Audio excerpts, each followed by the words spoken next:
PNR gold and diamonds సరుకు తక్కువ బంగారం ఎక్కువ. ఇప్పుడు మన వైజాగ్ లో జూలై 24న గ్రాండ్ ఓపెనింగ్.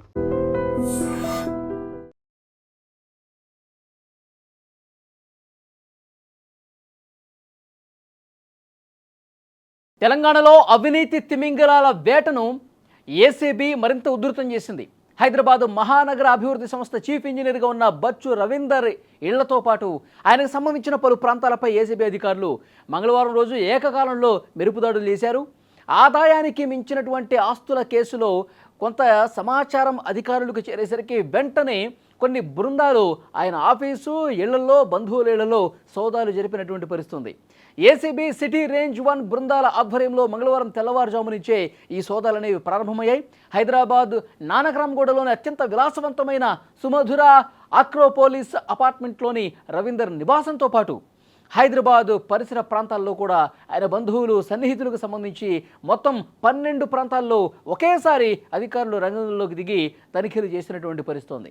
హెచ్ఎండిఏలో కీలక బాధ్యతల్లో ఉన్న ఈ అధికారి గత కొంతకాలంగా పెద్ద ఎత్తున అక్రమార్జనకు పాల్పడినట్టు ఏసీబీకి ఇన్ఫర్మేషన్ ఉంది. పక్కా సమాచారంతోనే ఈ ఆధారాలతో వాళ్ళు సోదాలు చేసిన పరిస్థితి ఉంది. అయితే ఈ సోదాల సందర్భంగా ఏసీబీ అధికారులు భారీగా అక్రమాస్తులను గుర్తించినట్టుగా తెలుస్తోంది. నగరంలోని ఐటీ కారిడార్తో పాటు చుట్టుపక్కల ప్రాంతాల్లో కోట్ల రూపాయల విలువైన ఓపెన్ ప్లాట్లు, నివాస గృహాలు, వ్యవసాయ భూములకు సంబంధించిన డాక్యుమెంట్లు పెద్ద ఎత్తున స్వాధీనం చేసుకున్నారు. వీటితో పాటు ఇంట్లో లభించినటువంటి బంగారం, కిలోల కొద్దీ ఆభరణాలు, అలాగే విలాసవంతమైనటువంటి కార్లు, వివిధ బ్యాంక్ అకౌంట్లు, లాకర్లకు సంబంధించిన వివరాలు చూసి ఏసీబీ అధికారులు షాక్ అయిపోయారు. కోట్ల రూపాయల ఆస్తులు కూడబెట్టినట్టుగా ఇన్ఫర్మేషన్ ఉంది. అవన్నీ కూడా ఆధారాలతో సహా ఏసీబీ బృందాలకు దొరికినట్టుగా తెలుస్తోంది. ఇక హెచ్ఎండిఏలోని ప్లాట్ల లేఅవుట్ అనుమతులు ఇవ్వటం కావచ్చు, జోనింగ్లో మార్పులు చేయటం, పెద్ద పెద్ద ప్రాజెక్టుల టెండర్లు కేటాయింపుల్లో రవీందర్ తన చేతి వాటాన్ని చాలా బలంగా చూపించాడన్న పేరుంది. తన అధికార దుర్వినియోగానికి పాల్పడి కోట్ల రూపాయలు ముడుపులు తీసుకున్నట్టుగా ఆరోపణలు వచ్చాయి.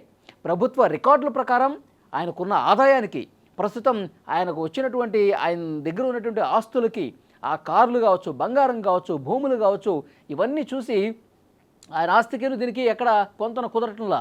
సో ఇవన్నీ ఎలా సంపాదించాడు అని ఆధారాలతో సహా బయట పెడుతున్నారు. మొత్తం కూడా అవినీతి సొమ్మే. లంచాలకు అలవాటుపడి టెండర్లు కావాలంటే లంచం కావాలి, ఏదైనా పని కావాలంటే లంచం కావాలి, సామాన్యులు ఏదైనా పని చేసి పెట్టాలన్నా లంచం తీసుకుని కోట్ల రూపాయలు ఆర్జించినట్టుగా అంచనా వేశారు ఏసీబీ అధికారులు. ఇక ఇటీవలి కాలంలో తెలంగాణలో బడా అధికారులను టార్గెట్ చేస్తూ ఏసీబీ వరుస దాడులు చేస్తున్న విషయం తెలిసిందే. ఈ క్రమంలోనే హెచ్ఎండిఏ చీఫ్ ఇంజనీర్ స్థాయి అధికారి నివాసాల మీద దాడులు జరగడం ప్రభుత్వ వర్గాల్లో ప్రస్తుతం తీవ్ర చర్చనీయాంశంగా మారింది. సోదాలు ఇంకా కొనసాగుతున్నట్టుగా తెలుస్తోంది. రవీందర్తో పాటు ఆయన బినామీల పేరిట ఉన్నటువంటి ఆస్తుల పూర్తి వివరాలను కూడా సేకరించినటువంటి అనంతరం నిందితుడి మీద చట్టపరమైనటువంటి చర్యలు తీసుకుంటామని ఏసీబీ అధికారులు చెప్తున్నారు. తెలంగాణలో గత కొద్ది రోజులుగా పరిస్థితి మనం చూస్తున్నాం.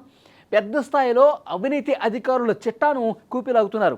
మొన్న రీసెంట్గానే భీమిరెడ్డి ఆస్తుల చిట్టాను వెలికి తీశారు. అంతకుముందు మోహన్ నాయక్, ఇలా చెప్పుకుంటూ పోతే వందల కోట్ల రూపాయలు సంపాదించేశారు. వాళ్ళు తమ సర్వీసు ముగుస్తున్నటువంటి టైంలో మొత్తం ఈ కోట్ల రూపాయలు కూడబెట్టేసుకుని బినామీల పేరు మీద వాటిని ట్రాన్స్ఫర్ చేసేసుకుని ఏమీ తెలియనట్టుగా వాళ్ళు అమాయకుల్లాగా కనిపిస్తున్నారు. కానీ అధికారులు నిశితంగా గమనిస్తున్నారు. తెలంగాణ ప్రభుత్వంలో ఉన్నటువంటి ఏసీబీ అధికారులు చాలా క్లియర్గా వాళ్ళకి పక్కా సమాచారం తీసుకొని కొద్ది రోజులుగా వాళ్ళ మీద నిఘా పెట్టి వాళ్ళ సంబంధించిన పూర్తి సమాచారం తెప్పించుకుని ఇది పక్కా అయితేనే ఇతను భారీగా అవినీతి చేశాడు, అతిపెద్ద అవినీతి తిమింగలం అని చెప్పి వాళ్ళు భావిస్తేనే వెంటనే కొన్ని బృందాలు ఏర్పాటు చేసుకొని వాళ్ళొక ప్లాన్ గీసుకొని పలానా రోజు ఉదయం నుంచే, ఎందుకంటే తనిఖీలు చేసేటప్పుడు డైరెక్ట్గా వాళ్ళ ఇంటికి మాత్రమే వెళ్ళరు, ఎందుకంటే బినామీలు ఉంటారు.